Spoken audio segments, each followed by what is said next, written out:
कभी तालाब के पास। अरे मेरी नीली वाली लुंगी नहीं दिख रही है। विभा की अम्मा, कहाँ रखी है लुंगी? अरे वो तो विभा ने परसों ही धोकर रखी थी आपकी अलमारी में, देखो वहीं होगी। वो ना मैंने आज धो दी, मुझे लगा कि गंदी हो गई होगी। अरे कैसे गंदी हो गई थी, उसे तो मैंने पहना भी नहीं। हे भगवान, इस लड़की के कपड़े धोने की आदत से परेशान हो गया हूँ मैं। जितना तो घर में राशन नहीं आता, उससे कहीं ज्यादा डिटर्जेंट पाउडर का खर्चा है। इसकी शादी करवा दो, शादी। जाए अपने घर में ही करे काम, फिर चाहे घर के कपड़े धोने हो या पूरे गांव के।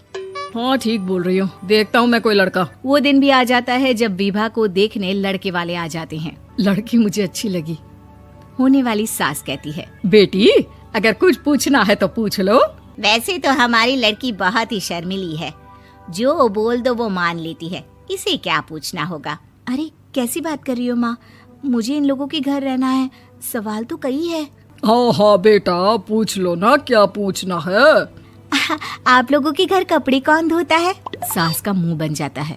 देखो, अगर तुम ये कहना चाहती हो कि तुम्हें कपड़े धोने नहीं आते तो सुन लो, कपड़े मैं ही धोती हूँ, लेकिन तुम्हारे आ जाने के बाद मैं रुमाल तक नहीं धोऊंगी। अरे चुप रहना भाग्यवान, बहू बेचारी घर आई नहीं, उसे डराना शुरू कर दिया। वो क्या है ना बिटिया, अभी तक तो ये कल्लू की माँ ही धोती थी, लेकिन अब तुम्हारे पापा तो दहेज में वॉशिंग मशीन देंगे ही। तभी विभा की माँ बोल पड़ती है, सवाल भी पूछा तो क्या। वैसे भाई साहब, मशीन की तो फिर भी कपड़े धोने की कैपेसिटी होती है। मतलब जो बिटिया दे रहे हैं ना विभा, इसे कपड़े धोने का बहुत शौक है। ये आप लोगों के क्या, आस पड़ोस गांव मोहल्ले सबके कपड़े धो दे और उफ तक ना करे। बाहर देखा नहीं आपने कितने कपड़े सूख रहे हैं, सब हमारी बिटिया ने ही तो धोए हैं। बस भी करो ना माँ, शर्म आ रही इतनी तारीफ सुनकर। और तो और एक दाग निकाल कर दिखाओ तो मान जाऊं। हाँ अच्छा, माफ करना बेटा, मैंने गलत समझा। हमें तो रिश्ता बहुत पसंद है। और ऐसे जुड़ जाता है रिश्ता कपड़े धोने का शौक रखने वाली विभा का। उसकी शादी हो जाती है कोयला फैक्ट्री में काम करने वाले कल्लू के साथ। शादी के बाद अचानक विभा चिल्लाती हुई सास के पास आती है। सासू माँ, अरे सासू माँ कहाँ है आप? ये तो धोखा है, धोखा दिया आप लोगों ने मुझे। इसे ससुर के चक्कर के बारे में पता चल गया। अरे तो उसमें तुझे क्यों धोखा मिला है? अरे नल में पानी नहीं आता, कपड़े कैसे कब धुलेंगे? अच्छा, तू पानी नहीं आ रहा उसकी बात कर रही है। तो आपने क्या सोचा? कुछ नहीं। अच्छा, तेरी माँ ने कहा था कि कपड़े धोने का शौक है तुझे, याद आया मुझे। शौक बोलकर कपड़े धोने वाले मेरे जुनून को कम ना आके सासू माँ, कपड़ा धोना मेरा गुरूर है।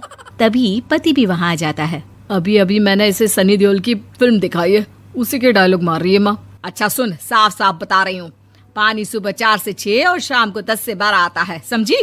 विभा टाइमिंग सुनकर हैरान हो जाती है। ये क्या भूतों का मोहल्ला है?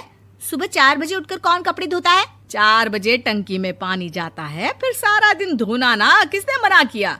अरे कैसी बात कर रही हैं? 200 लीटर की टंकी में कितने कपड़े धो लूंगी मैं? सुबह ही उठ जाऊंगी मैं। अब क्या था, विभा सुबह 4 से लेकर रात के 12 बजे तक कपड़े ही धोती रहती। एक रोज सास पड़ोस से निकलकर कहीं जा रही होती है कि साथ वाली कहती है, हाँ कल्लू की माँ, जरा ये बताओ कि 2 साड़ी है, 2 ब्लाउज और एक पेटीकोट और एक नाड़े वाला लंबा कच्छा। हाँ तो? अरे तो क्या, कितना लोगी धुलाई ये बताओ। धोबन दिख रहे हैं हम क्या? हमारे पति सरकारी नौकरी से अभी रिटायर हुए हैं और बेटा सुपरवाइजर है कोयला फैक्ट्री में। धोबन समझ रखा है हमें? हाय रे कल्लू की अम्मा, माफ कर दो, वो तो मोहल्ले में यही सब बता रहे थे कि तुमने बहू को कपड़ा धुलवाने के काम में लगा दिया है। सास को पड़ोसन की बात सुनकर गुस्सा आ जाता है। वो घर पहुंचती है जहां घर के बाहर ही इतने सारे कपड़े सूख रहे होते हैं जितने कि किसी धोबन के घर पर। अरे ओ कल्लू की दुल्हन, बाहर निकल। माँ जी यहीं आ जाओ, बाथरूम में चादर धो रहे हैं हम। अरे अभी हम धोते हैं, तुमको बाहर निकलो। ये आस पड़ोस वाले बोल रहे हैं कि हम बहू से कपड़े धुलवा कर उसे कपड़ा धोने वाली बना दिए हैं। अरे छोड़ो ना माँ जी, किन लोगों की बातों में आती हो? आस पास के लोगों का तो काम ही होता है कि वो किसी तरह सास बहू को लड़ा दे। बहू सारे घर के कपड़े धोती है, ये क्या कम है? बोलिए। सास को भी लग जाता है कि वो बहू का ये सनकीपन नहीं छुड़वा सकती, इससे अच्छा है कि खुद ही चुप हो जाए। एक रोज सास और बहू मंदिर जाते हैं, जहाँ सास की साड़ी वहाँ खड़ी भीख मांगने वाली से मिलती है। माँ जी क्या बात है, आपकी साड़ी उस भिखारन से कितनी मिल रही है ना?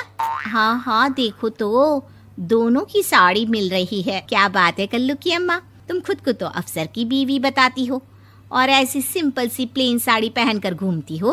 सिंपल और प्लेन नहीं है ये साड़ी। तो क्या सोने के धागे से फूल बने हैं? कुछ भी सासू माँ, कुछ भी। हाँ, बने थे इस साड़ी में सोने के धागे से फूल। मेरे पति लेकर आए थे मद्रास से स्पेशली मेरे लिए 10,000 की। ताहे भाई साहब इस भिखारन के लिए भी सेम टू सेम साड़ी लेकर आए होंगे 10,000 की। सास उस वक्त कुछ नहीं कहती, लेकिन बहू के साथ घर आती है और अलमारी से एल्बम निकाल कर लाती है। ये साड़ी देख रही है, ये वही साड़ी है जिसे मैंने अभी पहना था। इस साड़ी में ये जो चमकदार फूल दिख रहे हैं ना, ये सोने के धागों से काढ़े गए हैं। लेकिन तू लोकल वॉशिंग मशीन ब्रश से घिस घिस कर सारे फूलों को निकाल कर साड़ी प्लेन कर दी। मुझे माफ कर दीजिए सासू माँ। और तो और, जब मैंने तुझे तेरी गलती के लिए कुछ नहीं कहा, लेकिन तूने तो सबके सामने मेरा मजाक ही बना दिया। क्यों? बहू को समझ में आ जाता है कि अब से उसका कपड़े धोना बंद।